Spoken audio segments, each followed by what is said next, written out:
we are going through so many challenges in terms of economics problems, people are not getting jobs.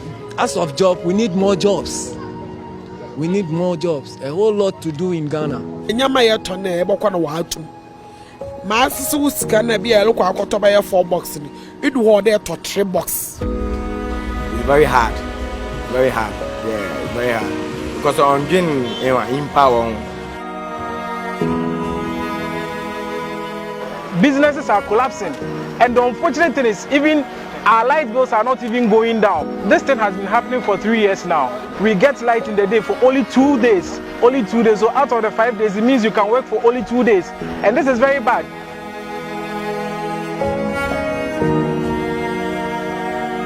I asked him if he had ever been offered a bribe before.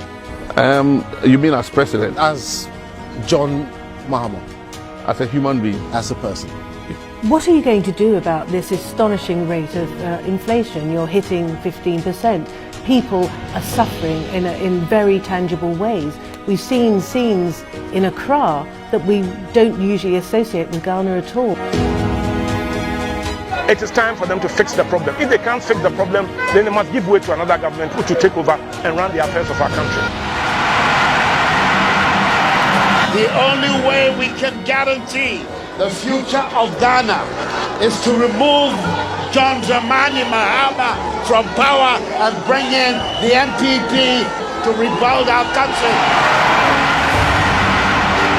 With the background of hopelessness and dejection that had enveloped the entire country, we fashioned a manifesto to change the situation. And so that's how our manifesto was titled Change, an Agenda for Jobs. That I will preserve, protect, and defend the Constitution of the Republic of Ghana. So help me God. For many Ghanaians, this victory in 2016 came with a renewed hope. The new Patriotic Party had also won majority in Parliament. It will not be easy. We have no illusions whatsoever. It will require sacrifice, but it can be done.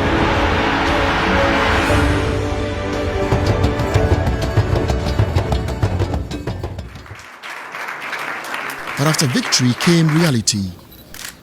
And with a record time, the new president formed and announced key members of his government. They are the men and women who will drive his vision, making it clear to them that there was no time to waste.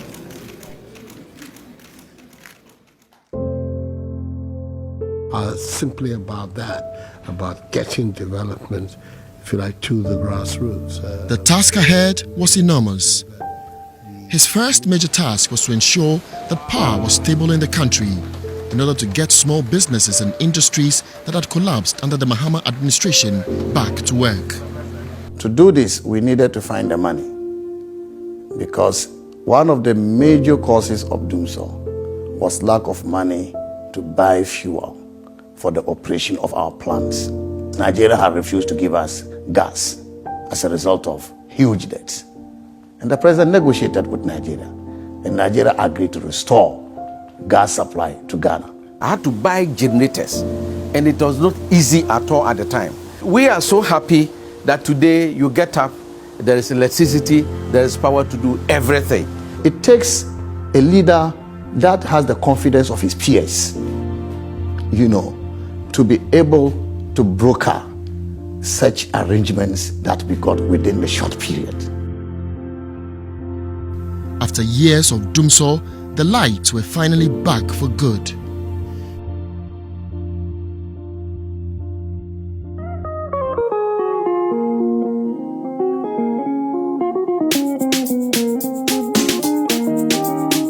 Agriculture has been the bedrock of Ghana's economy since time immemorial. The launch of the Planting for Food and Jobs initiative in April 2017, 4 months in office by the president, encouraged Ghanaians to take farming more seriously than in recent past.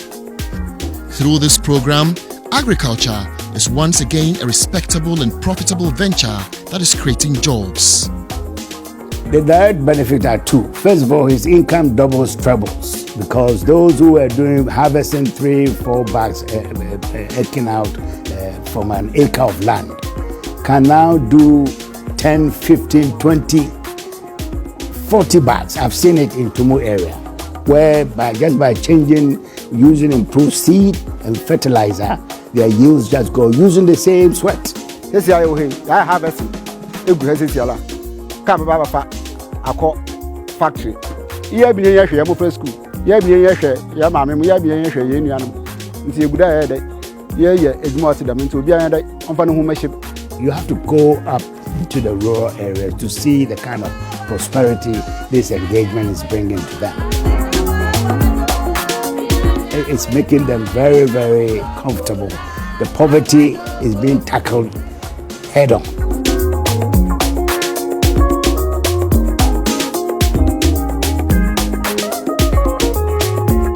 Today, the Planting for Food and Jobs initiative has brought renewed hope and energy, creating jobs, reducing poverty, and improving food security across the country. It's been after many years of neglect by the erstwhile Bahama-led administration. I think today you see leadership that is responsive to the challenges of the Ghanaian people. Leadership that is also very committed to improving the quality of life of every Ghanaian, not just a few people.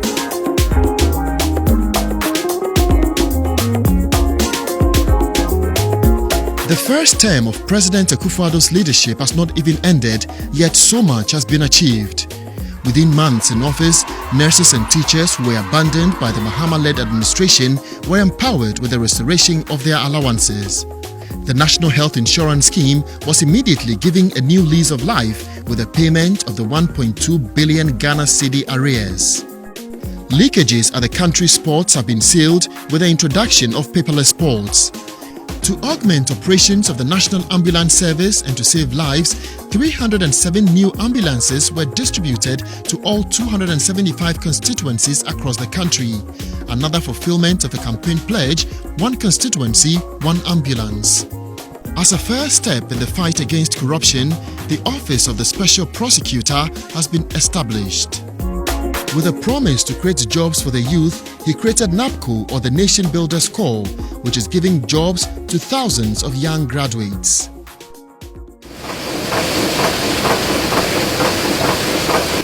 Industrialization was another major aspect of the president's grand plan to transform Ghana.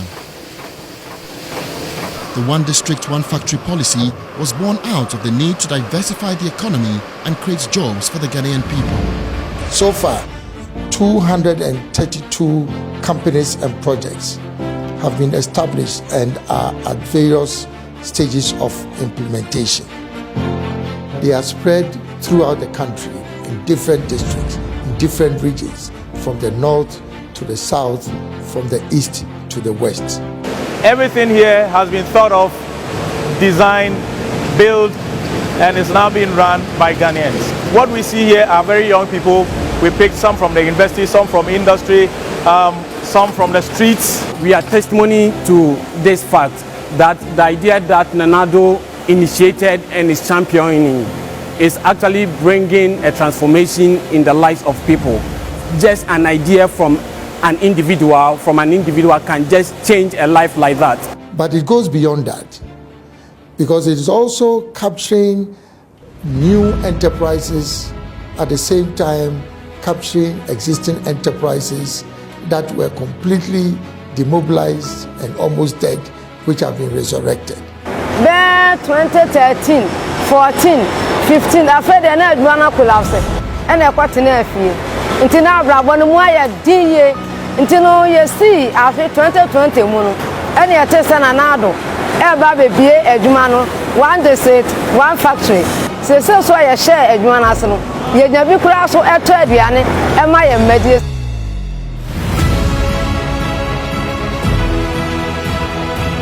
The One District, One Factory initiative is an economic landmark, empowering the private sector to grow. Several factories are up and running since its launch in August 2018.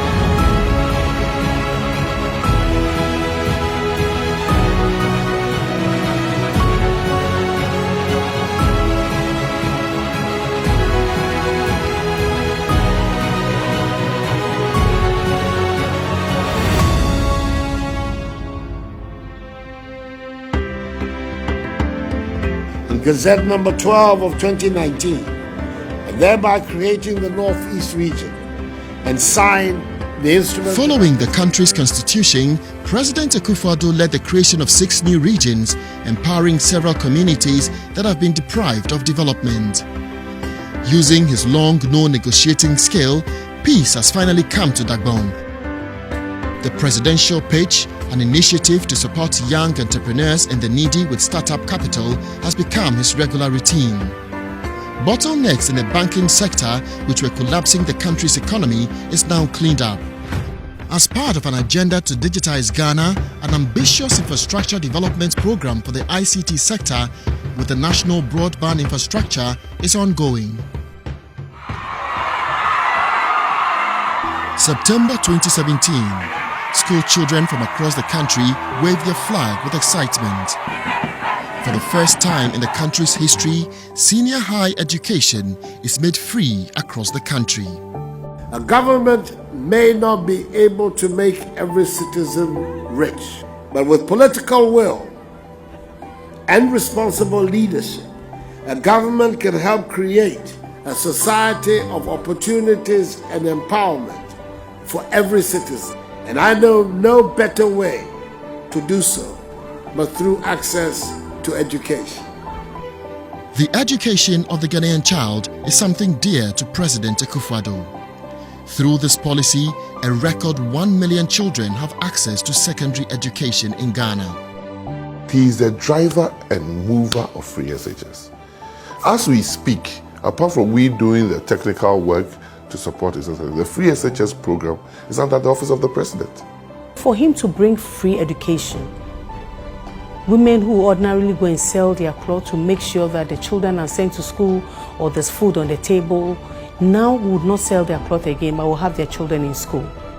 Across the country, many parents and students have shared various testimonies on the overwhelming success of the free senior high school policy and how it is securing their future. In 2001, I lost my father, and in 2008, I lost my mother. If not because of the introduction of the free SHS, I wouldn't be here, and my vision is to become a nurse in future so that I'll be able to help my community and the nation at large. When you talk about infrastructure projects, there's no comparison. Because let me give you an example. When you take a 12-unit classroom, we did 165. When you talk about 3-unit classroom blocks, all in secondary school, we have done 60. When you talk about 6-unit classroom blocks, we've done 173. We have done about 3 times more than the SDC ever thought in their mind.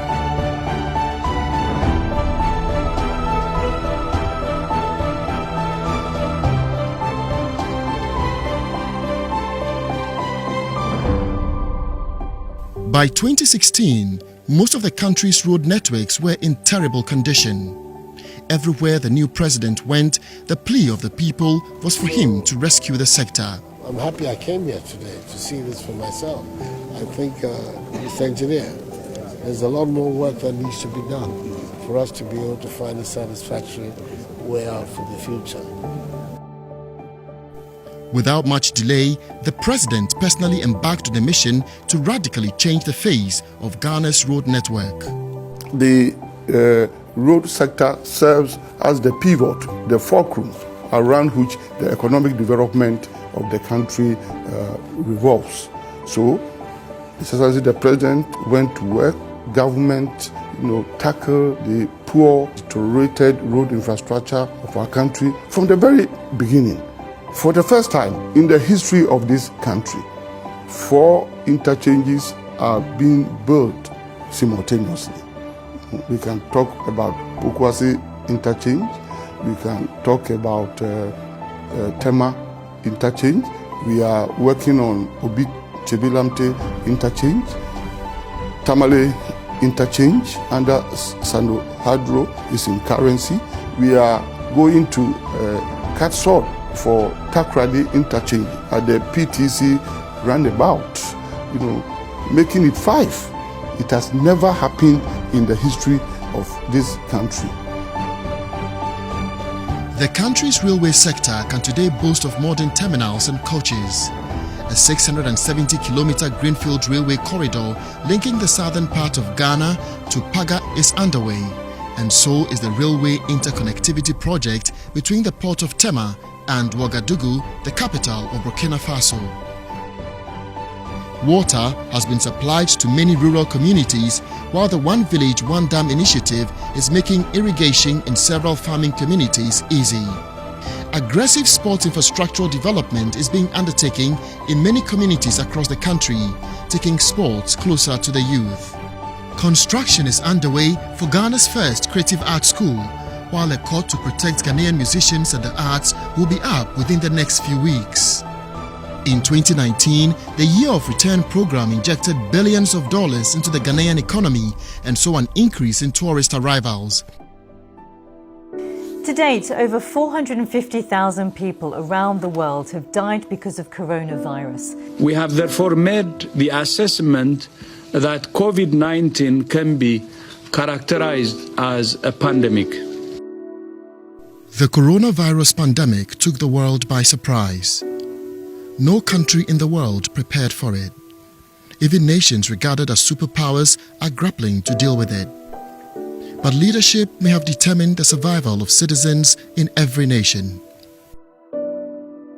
President Akufo-Addo is meeting with various stakeholders to assess the nation's preparedness. The Ministry of Health has announced that 2 cases of COVID-19. Ghana is investigating 2 suspected. By the 12th of March, Ghana had recorded her first 2 cases. At this point, decisive leadership is key. Those were heady moments in the government. Those were very difficult moments. And even if you want fear in the system, but out of all of that, he showed extraordinary leadership. He was very steady, very focused, and very calm. Midnight in Accra, and the nation is sleeping. President Akufo-Addo is meeting with his top COVID-19 medical advisors and the Vice President. They are assessing the possibility of a reasonable lockdown. But the President was firm that a total lockdown cannot be considered. His major concern was the informal sector and the vulnerable in society. Fellow Ghanaians, good evening. I've come to your homes once again. With truth and openness to the people, the President made his address to the nation a frequent routine. These are not ordinary times. So let us all put our shoulders to the wheel. And I'm confident that together, by the grace of God, we shall overcome this challenge. It is said that tough leaders are made for tough times. The leadership provided by President Akufo-Addo in these COVID times is unparalleled. He rallied and empowered local pharmaceutical companies and the manufacturing industry to provide essentials such as PPEs and hand sanitizers. Water was made free for all Ghanaians. Electricity was also made free for the poor with 50% reduction for high consumers. Hot meals were provided for the needy and vulnerable in society. We know what to do to bring back our economy back to life. What we do not know is how to bring people back to life. He wanted to see what the people were being fed with, how we feed them, the number of people that congregate that we say they are not observing the social distancing. And this was something that I didn't think the president would take keen interest in. Knowing that the most affected by the COVID are small businesses, the president launched the 1 billion Ghana Cedi business support scheme.